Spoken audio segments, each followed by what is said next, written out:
जय हिंद। आप देख रहे हैं टीवी। मुख्य खबरों के साथ में वसीफ कुमार जायसवाल।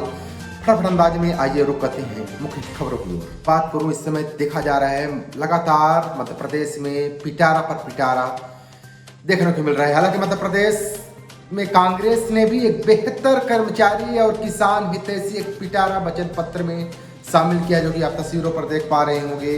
100 यूनिट बिजली फ्री और 200 यूनिट हाफ की बात हुई थी, लेकिन जहां लगातार कर्मचारी आवाज उठाते रहे, चाहे आउटसोर्स के रूप में हो, चाहे अर्थशास्त्री के रूप में, चाहे सहकारिता विभाग में, यानी जितने भी अन्यत्र जो भी परमानेंट कर्मचारी नहीं हुए थे, उनको लेकर के वचन पत्र में शामिल किया गया है, जो कि आप तस्वीरों पर देख पा रहे होंगे। ये 3 कंडिका में देख सकते हैं अर्थशासकीय सेवाओं के कार्मिकों के साथ न्याय, जहां पर 3.1 का जो पूरा पैरा है आप पढ़ सकते हैं, 3.2 का पैरा है उसमें भी आप पढ़ सकते हैं, और उसके अलावा जो तस्वीरें हैं आउटसोर्स के लिए भी वो भी पैरा पढ़ सकते हैं। साफ तौर पर वेतनमान और नियमित करने की बात कहीं से वचन पत्र में कांग्रेस के द्वारा शामिल किया गया है। हालांकि किसानों को भी छोड़ा नहीं गया है, हर एक वर्ग को शामिल किया। किसानों के लिए भी दे सकते हैं 2.2, यानी एक पैराग्राफ खुशहाल किसान खुशहाल मध्य प्रदेश के साथ में देखेंगे। पूरा जो तस्वीरें हैं वो तस्वीरें कहीं से देखा जा सकता है। ये कहीं खुशहाली की बात ये वचन पत्र में अगर पालन हो जाता है तो कहीं से एक बहुत बड़ा ये कांग्रेस सरकार आने पर एक बेहतर विकल्प महसूस हो सकता है उन किसानों के लिए, जहां पर देखा सकता है कि किसान न्याय योजना के अंतर्गत किसानों का गेहूं 2600 रुपये प्रति कुंटल और धान 2500 रुपये प्रति कुंटल से कम भाव पर नहीं खरीदेंगे। हालांकि किसान भाइयों को 25 लाख का स्वास्थ्य और 10 लाख का दुर्घटना बीमा परिवार सहित कराएंगे तथा 65 वर्ष से अधिक जो किसान हो जाएंगे उनके लिए कहीं सामाजिक सुरक्षा पेंशन भी देने की बात हुई है। हालांकि देखा सकता है किसानों के लिए इंदिरा किसान ज्योति योजना में भी इनको शामिल किया गया है। 5 हार्स पावर तक निःशुल्क विद्युत प्रदाय सिंचाई प्रयोजन के उद्देश्य से किया जा रहा है और 10 हार्स पावर तक में 50% का ही शुल्क लिया जाएगा।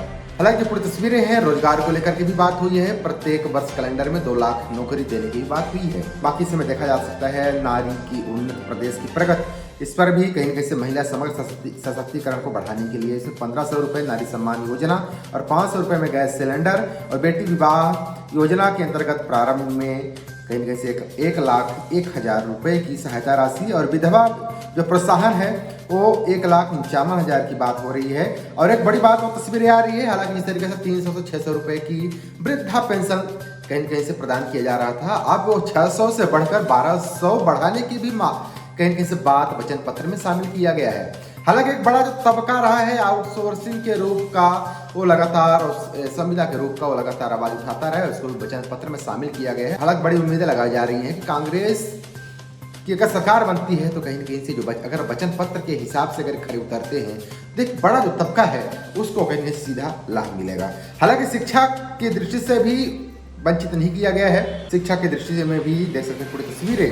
हालांकि इस पे जो शासकीय विद्यालय में जो पात्र छात्र छात्राएं पढ़ेंगी 1 से 8 तक के जो बच्चे होंगे उनको 500 रुपये प्रत्येक माह, 9 से 10 तक जो बच्चे पढ़ेंगे उनको 1000 और 11 से 12 के बीच जो बच्चे पढ़ेंगे उनको 1500 रुपये प्रत्येक माह की बात कहीं से वचन पत्र में शामिल किया गया है। हालांकि जो बड़ा तबका कर्मचारी वर्ग लगातार आवाज उठाता रहा है ओल्ड पेंशन स्कीम को, इसको भी शामिल किया गया है। इस तरीके से जो कुल मिला के वचन पत्र को जो शामिल किया गया है, वचन पत्र में एक बड़ा कहीं से जो क्षेत्र है सभी क्षेत्रों को शामिल किया गया है। हालांकि डिस्क्रिप्शन में इसको मैं शामिल किया जा रहा हूँ, आप पूरी तरह से पढ़ सकते हैं। एक बड़ी जो खुशहाली की बात हो रही है कि लगातार वही आउटसोर्स कर्मचारी, वही संविदा कर्मचारी, वही सहकारिता विभाग का कर्मचारी लगातार अपने हक की आवाज को उठाता रहा है, लेकिन कोई भी समाधान वर्तमान सरकार के द्वारा नहीं निकाला गया था, जिसको मद्देनजर रखते हुए कांग्रेस सरकार ने बेहतर तरीके से अपने वचन पत्र में शामिल किया है। हालांकि देखना बड़ा दिलचस्प होगा कि आउटसोर्सिंग संविदा और जितने भी वचन पत्र में जो शामिल किया गया है, जितने भी बातें, आखिर उस पर क्या अमल होता है वो तो सरकार आने के बाद ही पता चल सकेगा। हालांकि लगातार देखा जा रहा है कि जो 5वीं लिस्ट है बीजेपी की, वो कहीं से आज का जो तिथि है अनुमानित तो देखा जा रहा था कि शाम तक लगभग आ सकती है या फिर कल आएगी, ऐसा उम्मीद लगाई जा सकती है। हालांकि ये पूरी तस्वीरें हैं। हालांकि पहली लिस्ट में 39, दूसरी लिस्ट में 39, तीसरी लिस्ट में 1 और चौथी लिस्ट में 57, इस तरीके से कहूं तो 136 प्रत्याशियों का नाम घोषित किया गया था, जहां पर लगातार अटकलें लगाई जा रही थी। यहाँ पर कोई भी निस्संदेह लग रहा था कि मेहनत करने से प्रत्याशी कहीं न कहीं से बीजेपी को एक जीत दिलाकर लाएंगे। तो उसको मद्देनजर रखते हुए 136 लोगों का जो नाम था वो सामने आया है, 5 लिस्ट भी शेष बकाया है, जहां पर लगभग अभी 94 प्रत्याशियों का नाम घोषित करना शेष बाकी रह गया है। इसी तरीके से कांग्रेस में भी नवरात्रि के पहले दिन में 144 प्रत्याशियों का नाम कहीं सामने लाया गया था, लेकिन एक बड़ा जो इस समय जो हलचल मची हुई है, बागी यानी प्रत्याशी लगातार पार्टी को छोड़ के बागी हो रहे हैं, यानी कुल मिला के कहूँ तो इस्तीफा पर इस्तीफा इस तरीके से देखा जा रहा है। यानी मैं कहूँ तो पूरा जो 2023 का विधानसभा का जो चुनाव है पूरी तरह से महादंगल का रूप ले लिया है। देखा जा रहा है चारों तरफ चर्चाएं अनेकों प्रकार की हो रही हैं। हालांकि ये कयास लगाना बड़ा मुश्किल है कि कौन सी सरकार बाजी मारेगी, लेकिन एक बड़ा जो वचन पत्र की जो बातें सामने आई है वो कहीं न कहीं से सभी वर्गों को ध्यान में रखते हुए ओल्ड पेंशन जैसी बड़ी जो स्कीमें हैं इसको बंद कर दिया गया था।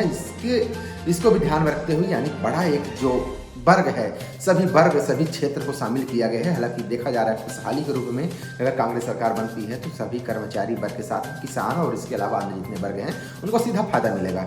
हालांकि इन तस्वीरों को लेकर के आपकी क्या राय कमेंट बॉक्स में बताना भूलेगा। बहुत बहुत धन्यवाद। जय हिंद।